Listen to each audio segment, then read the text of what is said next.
Amén, amén. Vamos a abrir la Biblia rapidito en el libro de Segunda de Juan, capítulo 4, hasta el verso 11. 7 textos.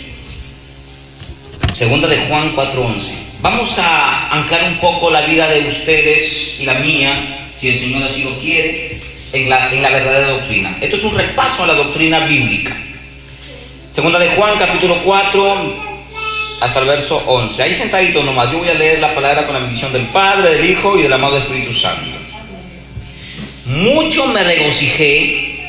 Si están allí en la cita, lo voy a esperar. Si están, vamos a hacerlo antifondalmente para participar todos. Mucho me regocijé porque he hallado a algunos de tus hijos andando en la verdad, conforme al mandamiento que recibimos del Padre. Y ahora, no como un nuevo mandamiento, sino que estemos unidos desde el principio, amemos unos a otros. Y este es el amor, que andemos según sus mandamientos.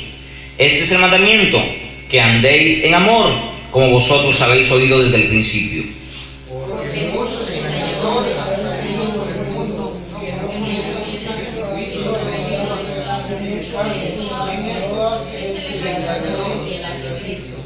Mirad por vosotros mismos, para que no perdáis el fruto de vuestro trabajo, sino que recibáis galardón completo.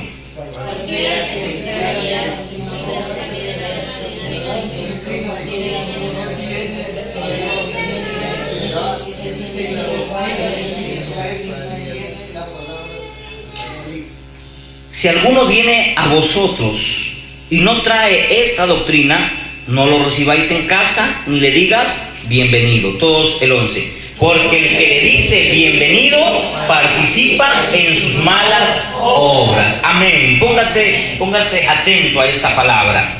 Póngase atento. Primero hay que empezar diciendo de que no hay ninguna denominación. Vamos a hacer diferencia entre lo que es iglesia y lo que es denominación.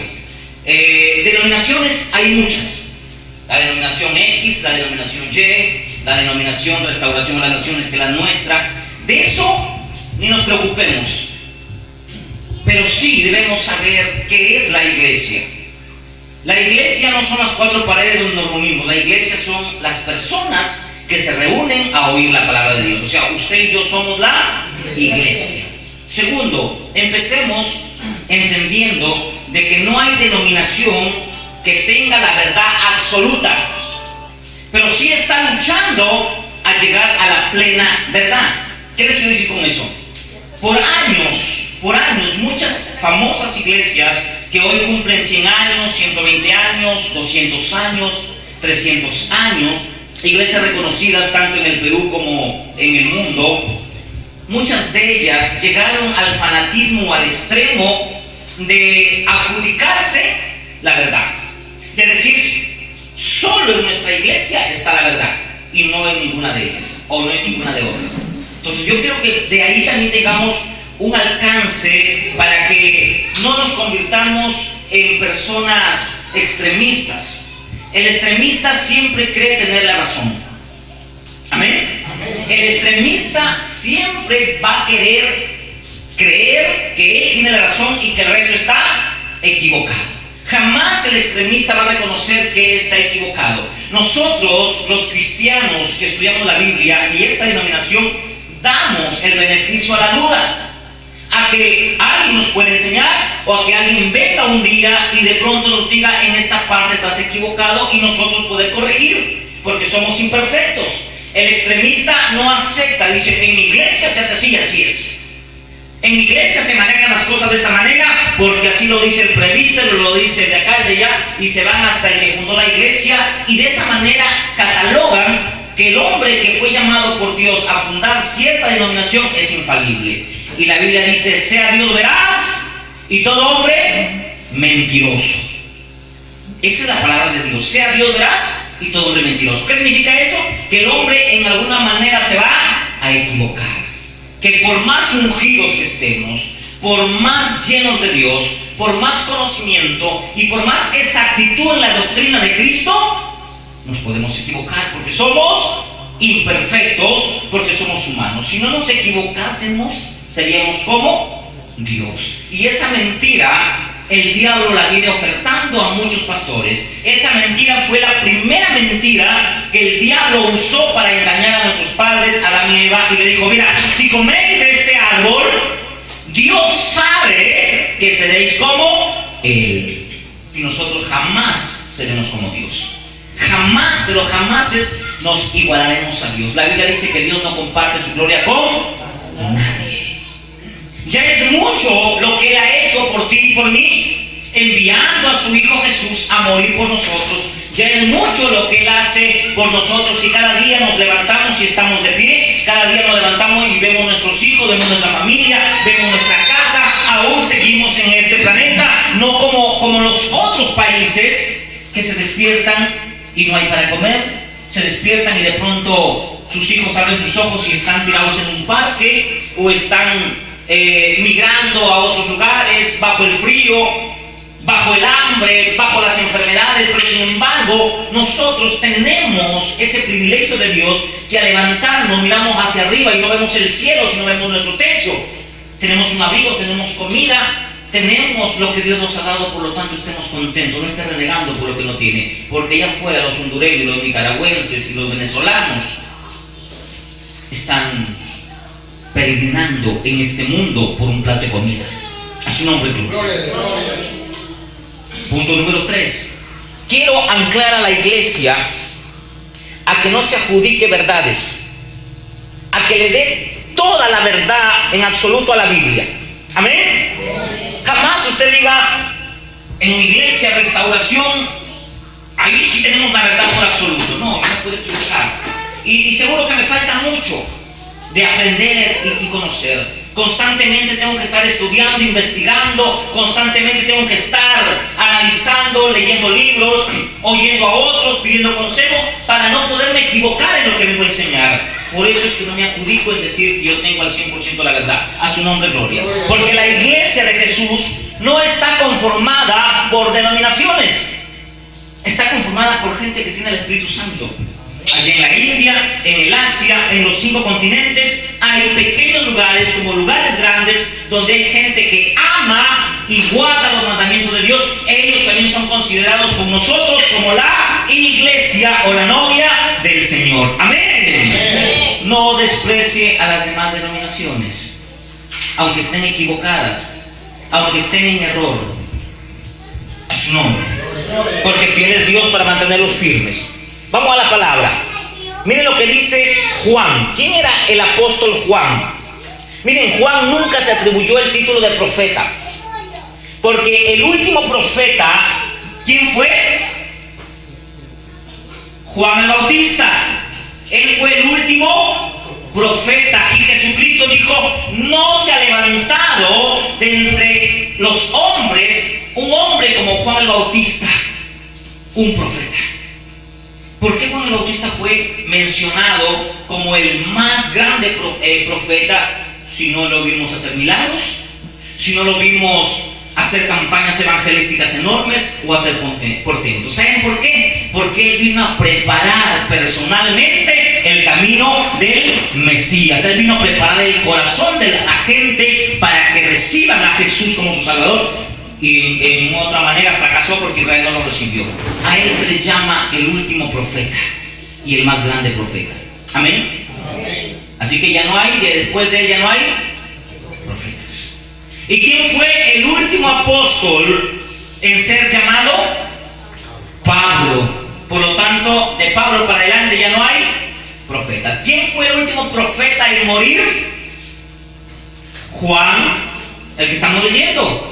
En el año 99, unos dicen que el 95, 99, aún no se ponen de acuerdo los teólogos para señalar si fue en el 95 o el 99, pero en esas fechas el apóstol Juan murió. Miren, y noten ustedes que Juan recibió la revelación más preciosa y más grande de los tiempos futuros para la iglesia. Todos los profetas de Mateo hacia atrás hablaron acerca de Israel. Todas las profecías eran enfatizadas, casi el 80% del pueblo de Israel. Pero sin embargo, Juan enfatizó todas las profecías que Dios le daba, o las revelaciones, para la iglesia. para nosotros. También ahí está incluido Israel, para nosotros. Qué privilegio enorme. Ahora este anciano, porque ya era un anciano, ya había salido de la isla de Patmos, ya había sido liberado.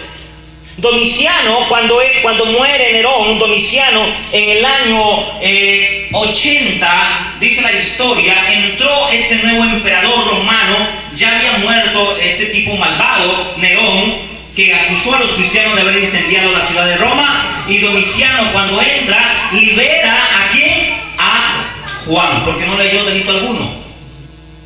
Y cuando lo libera, él empieza a enseñarle a la iglesia y escribe esta carta. Esta carta que es tan pequeña, pero tiene un valor tan importante. Muchas veces lo poquito vale más que lo mucho. A su nombre. Muchas veces lo pequeño es más poderoso que lo grande. Muchas veces lo tan diminuto vale más que lo que puede apreciar nuestros ojos. La Biblia dice en 1 Corintios capítulo 1, versículo 22, 23, 24, que lo más vil del mundo escogió Dios para avergonzar al que se cree grande. Y también dice la Biblia que el que no se hace como niño no puede entrar, o no puede ver, o no puede ser mayor. Miren todos estos consejos que nos llaman la atención. Mucho me regocijé. Miren esta frase. Mucho me alegré, me sentí contento. Y eso es lo que nos pasa a los pastores. Cuando yo vengo a la iglesia y veo que llega un hermano, otro hermano, yo me siento contento. Pero más contento me siento cuando oigo de ustedes esto que estaba oyendo el apóstol Juan. Mucho me regocijé porque he hallado a algunos de tus hijos andando en la verdad. Le escribe a una señora que era muy amante de las cosas de Dios, conforme al mandamiento que recibimos del Padre. Y ahora,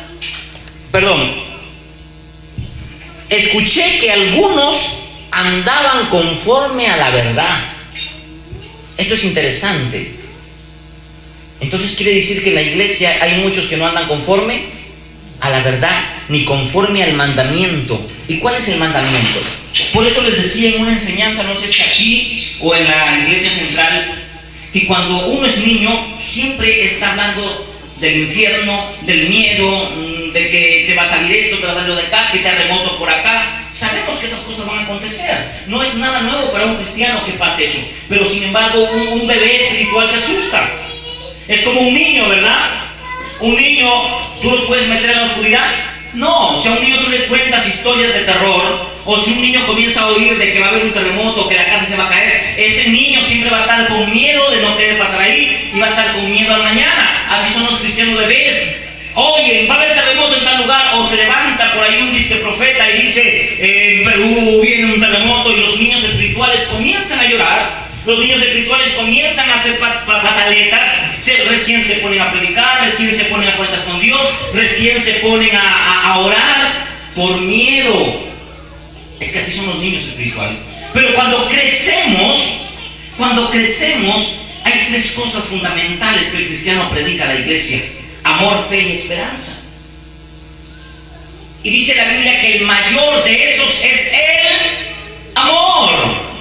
Los dones cesarán. ¿Para qué queremos el don de sanidad en el cielo? Cesarán los dones. El hablar en lenguas también cesará. La ciencia se acabará. Pero el amor jamás se acabará en el cielo. Por eso que el cristiano maduro ya mira las almas con amor. Cuando el cristiano maduro ve a un descarriado, no le dice es un hijo del diablo, un pervertido. No, sino que siente un amor por dentro, va y lo busca y le dice: hermano, mi hermano, el Señor te está esperando. Vamos a la casa de papá Dios. No lo juzga. Eres un pecador, estás en convivencia, hijo del diablo. Eso lo hace el niño espiritual. Por eso que en esta carta a mí me llamó la atención, mientras hoy la meditaba y la leía, me llamó la atención de ver la forma en que se expresa el apóstol. No estaba diciendo de que eran sus hijos espirituales, los estaba llevando a un regazo tan hermoso como Dios nos ve a nosotros. Jamás Dios nos va a decir: oye, rebelde, hijo de la de acá. Dios siempre te va a decir: hijito, hijita mía. He oído, dice el apóstol, que algunos de tus hijos andan en la verdad. Qué hermoso es saber que mañana pasado yo ya no venga a esta congregación, destinemos a alguien acá y en otras congregaciones que levantaremos, destinemos a otras personas, y yo oiga que en la iglesia Misión Nuevo Horizonte, los hijos del hermano Juan Yacila andan en la verdad, que han perseverado después de 20 años y que están casados, y los hijos de nuestra hermana Jackie y nuestro hermano Juan perseveran en las cosas de Dios, son músicos, son predicadores. Mi corazón se sentiría contento porque he oído que andan en la verdad. Eso es lo mejor que puede un pastor, un hombre de Dios, sentir por la iglesia, más que saber que el hermano Juan se ganó la tinca o que la hermana Alicia se sacó un Mercedes-Benz. Es más que saber que ustedes andan en la verdad. Pero las iglesias de hoy se alegran cuando dicen: el hermano tal consiguió un trabajo donde gana 5,000 soles. ¡Gloria a Dios! Y la hermana tal se compró un Mercedes-Benz y ahora está prosperando. Así es, aquí somos así. Juan no se alegraba por esas cosas.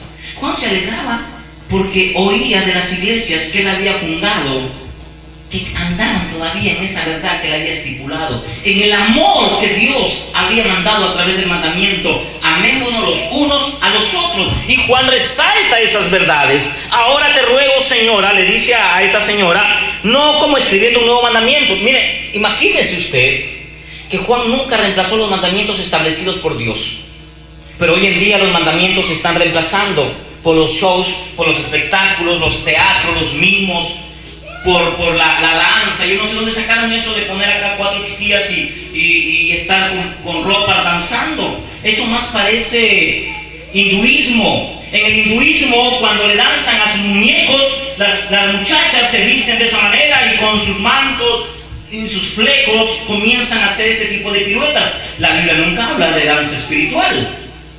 La Biblia no habla en el Nuevo Testamento de que pongamos ese tipo de coreografías. Eso se llama entretenimiento. Porque ¿de qué manera vas a poderte concentrar a adorar a Dios cuando ves acá 3 chiquillas que levantan la cola, levantan los brazos, levantan hasta las piernas? Hay una que hasta por acá las piernas levantan. ¿Piensan que eso es adoración? La Biblia dice en San Juan 4:21 que Dios es espíritu y los que le deben adorar tienen que ser en espíritu y en verdad. Y esto, el apóstol Juan decía que el mandamiento que había oído de Jesús era el que él enseñaba, y ese mandamiento era que nos amemos los unos a los otros. Pero miren, quiero resaltar el versículo 7, porque muchos engañadores han salido por allí. ¿Cuántos engañadores han salido? Muchos.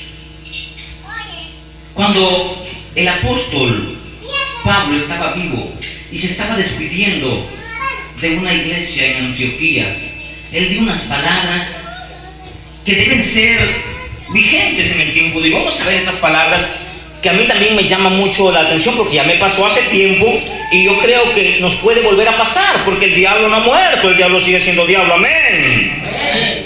Abran sus Biblias en Hechos, y de esta manera toda la iglesia debe estar atenta y precavida a lo que nos puede volver a pasar. Miren lo que dice la Biblia en Hechos 20:29. El apóstol Pablo ya se estaba despidiendo de las iglesias porque ya estaba a punto de ser sacrificado, y él escribe esto y dice lo siguiente: por tanto, el versículo 28, por tanto, o desde el 27, porque no he rehuido anunciaros todo el consejo de Dios, o sea, el evangelio. Aquí yo no predico por sacarles una ofrenda, no predico por interés, yo les predico todo el consejo de Dios. Por tanto, mirad vos por vosotros y por el rebaño en que el Espíritu Santo nos ha puesto por obispos o pastores, para apacentar la iglesia del Señor, la cual Él ganó. ¿Quién la ganó? ¿Quién es Él? No el pastor Abner, no el siervo Eli Duque. ¿Quién ganó la iglesia? Cristo. Entonces dice la Biblia: porque yo sé, miren, y la ganó a precio de sangre, no a cualquier cosa, porque yo sé que después de mi partida, después que yo deje de visitar esta iglesia, después que yo deje de repente a alguien aquí para que los presida, o cuando tengamos ya un templo bonito acá en Nuevo Horizonte y pongamos a un pastor en esta congregación, Yo sé que después que yo ya no venga para acá, no porque los abandone, sino porque tengo que hacer la obra. Yo sé que después de mi partida, decía el apóstol, entrarán en medio de vosotros lobos rapaces que no perdonarán al rebaño. Hasta ahí la cosa estaba bien. Qué bueno que entren, lo podemos identificar. Qué bueno que entren de esa manera porque no somos nosotros. Pero miren lo que dice la Biblia. Y de vosotros mismos. Esto es más terrible y ya me pasó y le ha pasado a muchos amigos míos que han sido pastores. Dentro de sus congregaciones, dentro de sus rebaños, se han levantado algunos contra el pastor y han dividido la iglesia y han formado otra iglesia, y ellos mismos han dicho: si el pastor puede hacer eso, yo también lo puedo hacer. Si el pastor puede predicar, yo también puedo coger una Biblia y ponerme a predicar. Y piensan que esto es sencillo o es fácil. Usted no sabe lo que a mí me pasa a diario, usted no sabe lo que yo vivo en mi vida, para poder estar aquí puesto en pie y anunciarles esta palabra. Y de vosotros mismos se levantarán hombres que hablen cosas perversas. Aquí la expresión perverso significa cosas torcidas. Como por ejemplo, pararse aquí y decir: hermanos, Dios los quiere prosperar a todos ustedes, pero hagamos este rito, o hagamos este tipo de cosas. O Dios quiere hacer grandes cosas, pero de esta manera, cambiando las doctrinas establecidas, cambiando los parámetros de la iglesia, que es la palabra, por sueños, por visiones, por profecías que no tienen nada que ver con la Biblia. Y así están las iglesias. Por eso es que vemos a la derecha, a la izquierda, en la esquina, iglesia acá, iglesia allá, iglesia acá, iglesia allá. Cuando usted decida, y si algún día usted se quiere ir de esta iglesia e irse a otra iglesia, yo le recomiendo con mil amores que antes de llegar a otra iglesia se averigüe por qué esa iglesia está ahí y cómo nació. Y quizás usted se va a enterar de que se dividió porque no estuvo de acuerdo con su pastor, porque no estuvo de acuerdo con esto, porque se robaban la plata, por esto, etcétera, etcétera. Jamás vas a escuchar que te digan: yo salí de esa iglesia porque estaban torcidos, porque contradecían la Biblia o porque eran apóstatas. Si encuentras una iglesia donde el pastor te diga: yo pertenecía a esta iglesia, pero me salí de ahí porque ya había apostasía, porque ahí la Biblia no se leía, porque ahí la Biblia la tenían como una insignia o como un símbolo, pero que jamás se hablaba de la Biblia, por eso salí, quédese ahí, porque ese hombre es valiente. Pero si el pastor le dice a usted: yo me salí de esa iglesia porque el pastor estaba mal, el hermano estaba en pecado, el de que en pecado, por esas cosas Dios jamás te va a permitir que te salgas de una iglesia de sana doctrina. A su nombre, Dios. Jamás de los jamases. Y sigo diciendo: y se levantarán de vosotros mismos hombres perversos que hablen cosas perversas para arrastrar, o sea, para formar otros grupos, para hacer otras iglesias, para dividir la iglesia, y se levantarán dentro de sí y arrastrarán tras sí a los discípulos. Esto es peligroso. Por eso que el apóstol Juan, en el verso 7 de 2 de Juan, dice: porque hay muchos engañadores han salido por el mundo que no confiesan que Jesucristo ha venido en carne, y quien hace esto es un engañador. Miren por vosotros mismos, déjense de preocupar por los hermanos de la derecha. Hay un gran problema. Nosotros los seres humanos nos gusta preocuparnos por el de la derecha. Ay, el hermanito no se congrega, el hermanito está mal, el hermanito está frío. ¿Y usted? ¿Y usted cómo está? Deje de criticar al que está a la derecha. Deje de criticar al hermano y mire por usted mismo. La Biblia dice que el que esté firme, mire que no caiga. O sea, preocúpate por ti mismo. Afírmate más. Y cuando quieras sacarle la viga que tiene tu hermano en el ojo, primero, o la paja, primero sácate la viga. O sea, perfecciónate más. Y cuando vayas a quererle sacar la pajita a tu hermano, a querer corregir los errores de tu hermano, hazlo con espíritu ¿de qué? De mansedumbre. Y estando a solas, nunca corrijas a alguien delante de nadie. Nunca le llame la atención a alguien delante de la gente. Nunca cometas este error tremendo de llamarle la atención avergonzando a tu hermano o a alguien delante de 2 o 3 personas más, a no ser que este no te haya escuchado personalmente. Amén. Y dice el apóstol en el verso 8. Mirad por vosotros mismos para que no perdáis el fruto de vuestro trabajo, sino que recibáis galardón completo. Cualquiera, y eso implica e incluye a mi persona, cualquiera que se extravía y no persevera en la doctrina de Cristo, no tiene a Dios. Qué interesante. Cualquiera que se extravía, cualquiera que se desvía de la fe, cualquiera que comience a andar por sueños, es que hoy me soñé, es que así me dijeron. La gente mucho dice, así dice Dios, jamás dice, así dice la Biblia. Porque todo lo que Dios quiso decirme y decirte a ti, ya lo plasmó en ese libro llamado la Biblia. Ya no hay nada nuevo que Dios te quiera decir, porque lo que Él quiso decir ya lo dijo. Y cuando la gente quiere oír algo nuevo, entonces el diablo es experto en decirnos cosas nuevas. Gálatas capítulo 1, versículos 7 y 8 dice, si un ángel del cielo viniera a ustedes y les anunciara otro evangelio, otras doctrinas, ese ángel y ustedes sean malditos. A su nombre. Tenga mucho cuidado con eso, porque estamos viviendo los tiempos finales. Estamos viendo que Satanás está interesado en destruir las pocas iglesias que aún quedan de sana doctrina. Satanás está interesado en infiltrar en las iglesias sanas predicadores malvados, hombres corruptos, hombres que lo que van a buscar es dividir la iglesia, que lo que van a buscar en primer lugar es tumbarse a la cabeza, tumbarse a la persona que está enfrente, o tratar de ponerte en contra de tu pastor, para que esto te pueda descarriar. Si el diablo logra convencerte y ponerte en contra de tu pastor, te devoró como un pan con atún. Cualquiera que se extravía. ¿Y cómo uno se extravía? Recuerdo la primera vez que viajé a Lima, tenía 15 años, viajé solo.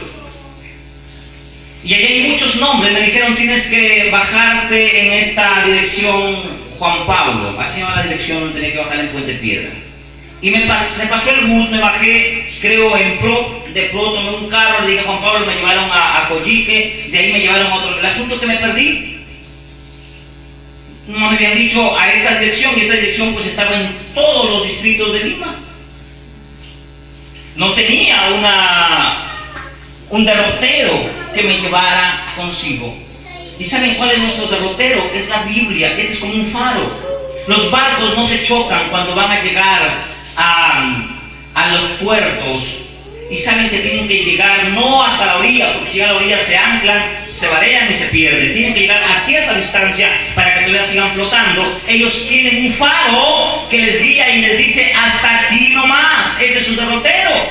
Nosotros tenemos un derrotero que es la palabra. La Biblia a mí me dice hasta aquí nomás. La Biblia dice que las cosas secretas le pertenecen a Dios. Yo no tengo por qué estarme metiendo en las cosas secretas de Dios. Oía a una mujer pastora, entre comillas, decir que ella estaba un poco preocupada por la iglesia. Y que ella decía, a ver, tenemos a Dios como Padre, qué bueno. A Jesús como hermano, qué bueno. Pero no tenemos una madre. Y esta mujer que fue engañada y que esté siendo engañada por el diablo, comenzó a orar a Dios y dijo, papito Dios, usted es mi padre, Jesús es mi hermano. ¿Y quién es mi madre? ¿Acaso somos huérfanos de madre? Y dice que oyó la voz del Espíritu Santo que le decía, yo soy tu madre, el Espíritu Santo. Y esta mujer creyó y predica que el Espíritu Santo es una mujer. Y predica que el Espíritu Santo es la madre de los cristianos. Ya no María, sino el Espíritu Santo. Engañada totalmente. Engañada absolutamente. Porque esta mujer no se conformó con lo que la Biblia te enseña. Escuche bien esto, hermano. Tenemos parámetros que no nos podemos saltar. Hasta aquí se nos permite. Cuando una persona busca o consigue su licencia de conducir, ahí en la licencia te dice que tú puedes conducir 120 kilómetros por hora. Hasta ahí es el tope. Pero su carro que usted se compra, pasa a los 200 kilómetros por hora. Y como su unidad puede correr más que lo permitido según la licencia, usted corre. ¿Qué va a pasar cuando lo vea un policía de tránsito correr más del kilometraje que le establece la licencia? Lo va a detener. Porque violentó una norma de tránsito. Igual con el semáforo. El rojo te dice que pares, pero tú dices, a mí que me importa el rojo, estoy apurado y te pasas al rojo. Puedes causar problemas. Igual la Biblia tiene sus semáforos. La Biblia te dice, verde, pasa, camina. Y te dice, amarillo, piensa lo que vas a hacer. Cuando la luz del Espíritu Santo sale en amarillo, te dice, piensa. Si vas a creer en lo que el diablo te está diciendo, si vas a creer en esa doctrina que no está establecida en mi palabra, piensa. Y automáticamente aparece la luz roja que te dice, peligro, peligro, peligro. Pero a veces nosotros pasamos la luz amarilla y pasamos la luz roja y nos volvemos en apóstatas. Y la Biblia nos enseña y nos dice claramente que si alguno no persevera en esto, si alguno no se contenta, si mañana usted se encuentra un amigo que se le hace amigo y le dice, ¿usted dónde congrega? Ah, en la iglesia de Restauración. ¿Y cómo es ahí? Bueno, ahí cantan coros, alaban esto y esto. ¿Y no hacen milagros? Bueno, nunca he visto un milagro aquí. Vamos a mi iglesia, que en mi iglesia hay poder. En mi iglesia te cae escarche de oro. En mi iglesia te salen dientes de oro. En mi iglesia prosperas. Desde que yo fui a mi iglesia, dice esta gente, yo era pobre y en un año ya tengo un carro, ya tengo esto, ya tengo aquello. ¿Qué harías tú? ¿Cómo te mantendrías? ¿Cómo tú podrías enfrentar este tipo de gente? ¿Cómo harías cuando llega un testigo de Jehová a tu casa y te toca la puerta y te dice, vengo a darte un mensaje de parte de Dios? ¿Cómo tú confrontas o cómo tú puedes enfrentar esta situación? Cuando una persona no persevera, y usted sabe que ciertas religiones no perseveran, mi responsabilidad es decirle que iglesias evangélicas están desviadas de la verdad. Esa es mi responsabilidad, porque malo sería yo sabiendo que ciertas iglesias de las cuales yo conozco, no decirle que están mal. Sería una maldad terrible. Es como, por ejemplo, que usted tiene un hijo y usted sabe que su hijo va a pasar por cierta calle y usted sabe que por esa calle a usted lo han asaltado o usted se enteró que por ahí es peligroso y justo su hijo va a salir y le dice, papá, me voy a ir a tal lugar y voy a ir por esta calle. ¿Qué le diría a usted? Por ahí no pases, porque te van a hacer esto y esto y esto. Eso se llama prevención. ¿Aplicarías el plan de prevención? Sí. Y yo sería malo si yo no le digo, cierta iglesia, tal iglesia no son recomendables para un cristiano.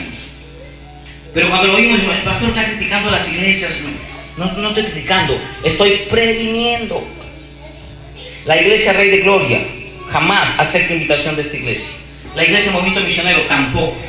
La iglesia ya del Aposento Alto tampoco. La iglesia de la Luz, ¿cómo se llama esta iglesia? De David Lozano, Fuente de Bendición, tampoco. Predicadores, Samuel Arboleda del Perú, tampoco. Marcelino Salazar, ni vaya a sus cruzadas cuando venga aquí a la convención de Sullana. De ahí tenemos a otro que es falsote, David Lozano. Tenga mucho cuidado con estos hombres. Miren, y la Biblia, yo leía todo esto y me di cuenta. En el capítulo 13, de Juan 3, me llamó tanto la atención sobre el testimonio y la denuncia de dos hombres. El testimonio de Demetrio y la oposición de Diótrefes. Miren, y está denunciado acá. Miren lo que dice el apóstol Juan acerca de este hombre. Lo mismo que yo estoy haciendo, lo mismo denunció Juan en su tiempo. Tercera de Juan 9. Yo he escrito a la iglesia. Miren lo que hace este varón. Yo he escrito a la iglesia. Pero Diótrefes, el cual le gusta tener el primer lugar entre ellos, no nos recibe. Por esta causa, si yo fuere, recordaré las obras que hace parloteando. O sea, era un charlatán. Parloteando con palabras malignas contra nosotros.